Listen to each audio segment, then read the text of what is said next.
I don't get it either. Welcome to Life is Strange. the show where everything's made up and the Choices. don't matter. This game wasn't really on my radar at all, besides browsing past some threads of my favorite text-based image board and seeing it getting awards left and right. Honestly, from what I gathered, I thought it was about lesbian Tumblrites, and one of them had the ability to control time. It sounded like it wasn't for me, and I don't really like these kind of walking simulator, story-heavy games for the most part, so I kind of let it fall off my radar. Then my friend and his girlfriend suggested I give it a try, and I had some cash in my PayPal account, so I purchased it. I was mostly wrong about the lesbian overtones, but mostly correct about everything else. This section is going to include heavy spoilers, so skip to this timecode if you wish to avoid them. There's a lot of stuff in Life is Strange that's not really plot relevant, so I'll skip past most of it and focus on the actual story of Life is Strange. In Life is Strange, you play as Max, never Maxine, a photography student at a prestigious art school who just moved back to her hometown of Arcadia Bay. Her specialty is taking selfies with a Polaroid, which is very hipster, and that is a main theme of Life is Strange. The start of the game has Max at a lighthouse with a huge storm approaching her hometown of Arcadia Bay. But it was just a dream, and Max was sleeping in class. After class, Max ends up taking a photograph of a butterfly in a bathroom just as her old friend Chloe breaks in and attempts to blackmail a rich kid named Nathan Prescott. Nathan is psychotic, has a gun, and he shoots Chloe, killing her. Conveniently at that moment, Max gets the ability to rewind time. She rewinds time to back before she entered the bathroom and stops Chloe from getting shot by pulling the fire alarm. Max meets up with Chloe again, and the two start trying to figure out what happened to one of Chloe's friends, Rachel, who has gone missing. This is the major driving force for the plot and events of Life is Strange. Most of the characters you encounter are absolutely red herrings, and one who is a red herring is actually partially involved, which is a bit strange. The story culminates in Chloe getting killed by Mr. Jefferson and Max being taken hostage after they find Rachel's body.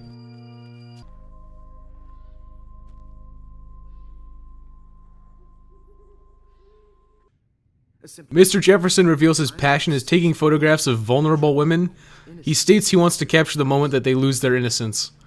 Max escapes the situation by using one of her time manipulation powers, which allows her to jump back in time by viewing photographs, exactly like in the butterfly effect. Not exactly, but you know. But basically, she phones Chloe's stepfather in the past, and he rescues her in the present. There's a surreal dream sequence, which is kinda cool, but worthless to anything plot related, and Max finally reaches Chloe at the lighthouse with the huge storm approaching Arcadia Bay. The storm is alleged to be a direct result of Max using her powers, and the only way to fix it is to go back in time using the photograph of the blue butterfly and let Nathan kill Chloe at the beginning of the game. You also have the option to let the storm destroy Arcadia Bay, but no one chose that. Since the story ends in a choice, let's go ahead and talk about the choices that actually matter in Life is Strange. There are two, and you could argue that there's really only one. Whether or not Kate kills herself, the final choice to sacrifice Chloe or sacrifice Arcadia Bay. In my playthrough, Kate killed herself.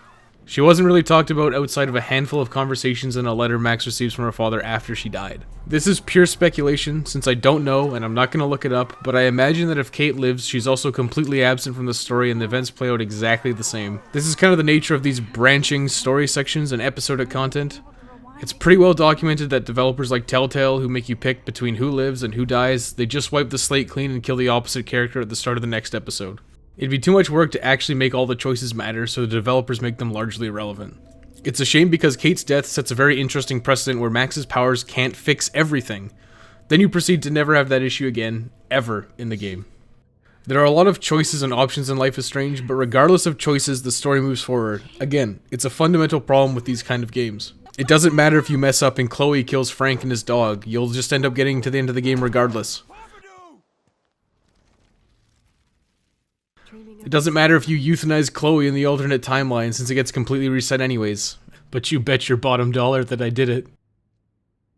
The only choice that matters in Life is Strange is your final choice. And that really sucks, especially considering the amount of stuff you do that's not related to the main plot.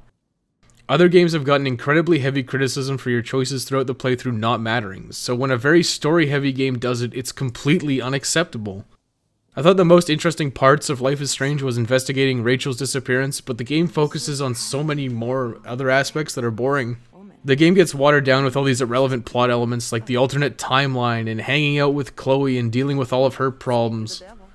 Chloe is a character that I believe is designed to be hated by the majority of the player base. She has no redeeming qualities. Even Max's other self in the dream sequence says she's not really your friend. Max, do you really think she's our friend? That she respects us in any way? So when the entire game revolves around a character that you really dislike, bordering on hatred, it's very difficult to get excited about it. So when your final choice in the game is whether to save this character that you hate, or save a town full of people that were actually kind of interesting and cool, the choice is going to be obvious. There are realistically two ways to make a character's death have impact and elicit an emotional response.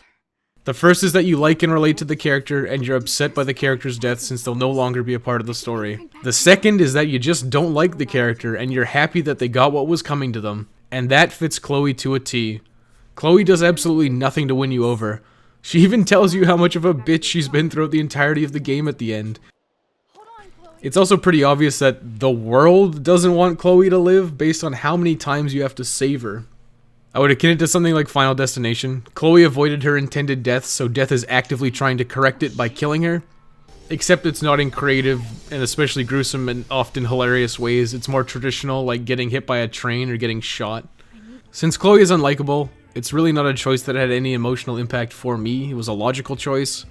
It obviously has emotional impact for Max in the story and some other players who will like Chloe, so that choice would carry more weight with those people. It just doesn't for me. There's a lot of unanswered questions in Life is Strange, like why does Max get the powers? Why is Chloe the only one that causes the big storm at the end? And I think at the end of the day, it doesn't really matter in the context of the game. Time travel is always going to have iffy rules, and it's going to take some liberties, and that's fine. I think that overall it doesn't really matter, though. I've never seen so many missing persons. These kind of games all fundamentally act the same. Most of the gameplay in Life is Strange revolves around conversation choices, the occasional puzzle, and the ability to rewind time, which is used predominantly in conversation choices and puzzle solving. So you largely just walk around and talk to people, but there are some things that are kind of interesting. So for one, there's forced stealth. I don't know why this is a thing, but in a few parts throughout the game there are stealth sections.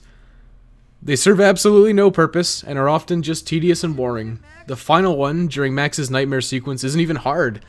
I simply ran through as fast as I could, and if I got spotted, I just rewound time and they reset to their original positions, and I just continued along as if nothing happened. It has no place in Life is Strange, especially with the rewind mechanic. It does nothing but slow the pace down. Again, I do not hate stealth, but Life is Strange has nothing to do with stealth gameplay, and as such, it deserves criticism for it. Life is Strange also has a few puzzles. I use that term loosely. It's often doing something very arbitrary, like finding 5 bottles. There are 2 situations in the game where you have to use a secondary aspect of Max's rewind powers. Max's position is independent of your rewind. This means that Max can effectively displace or teleport herself, and you need to use that at least twice. I honestly forgot this was an aspect of Max's rewind, and it honestly took me a lot longer than I cared to admit to solve these puzzles. They're not hard, they just take a little bit of time to figure out because, you know, you don't ever really use these mechanics. I'll say right now that I found most of the voice acting, but Chloe especially, to be quite bad. Chloe is voiced by Ashley Birch, who I believe is simply not good at her job.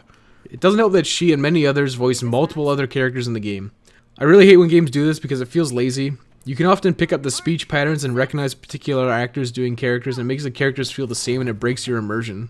This goes along with the dialogue. The lip syncing in Life is Strange is not very good. It's a similar situation to Heavy Rain, where a French studio is doing lip syncing and dialogue for an English language game, and it fails spectacularly. Graphically, it doesn't look very good. I think that things like Max's hair look like a kid molded it out of plasticine, which is pretty hilarious. Otherwise, there's nothing really noteworthy here. Life is Strange is not hard, and I believe that's wholly intentional. Besides the few sections I mentioned earlier, nothing stood out as hard. You don't have a limit on your rewind, so you can redo the choices as many times as you want. There's no consequences for getting a negative outcome, you just rewind and you get another chance at it. Maybe I could sneak by when he was trying to open the door. I would say Life is Strange is the kind of game that benefits from a replay if you enjoyed it, despite it being what I would normally consider a one and done kind of game. It's largely a mystery game, but it does have that sixth sense factor where knowing the big picture lets you pick up the small details throughout the course of the game. There are subtleties here and there that you really can take notice of once you understand the major plot elements. My playtime was just under 11 hours. That's definitely on the longer side.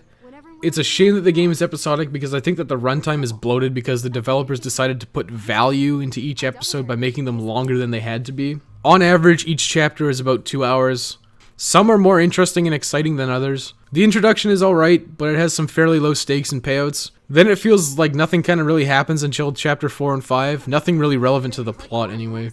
It really feels like it should be shorter. It's hard to know exactly if the developers planned for it to be 5 episodes at the start of the project or if it was a result of fan reception and they kind of threw in a couple extra episodes. The skeptic in me thinks that their success made them milk an extra chapter or 2 out of some people. I really hope that's not the case though. I think Life is Strange was entertaining enough for what it is, and it has a decent story with some good characterization that's just a bit too long-winded. There's no other way around it, but the gameplay is not good and it's pretty boring for the most part. I think it might be worth looking at for some people despite that. I think like a lot of the mystery style games, the replay is often enjoyable to catch the little hints and nuances throughout, but since I did the review, I kind of did that already, so I don't need to play it again. The issue I have with these games is just on a fundamental level. There is virtually no difference between you sitting down and playing Life is Strange versus watching someone else play it on YouTube or Twitch. That makes it very difficult to recommend unless you absolutely love these kind of games, and chances are, if you do love these games, you've already played Life is Strange. If you're not into story-driven games, then this is completely safe to avoid. Like I said, if you have any interest, just watch someone else play it on YouTube. Preferably without commentary, but you know, whatever floats your boat. Sketch me yesterday? I'm just shy.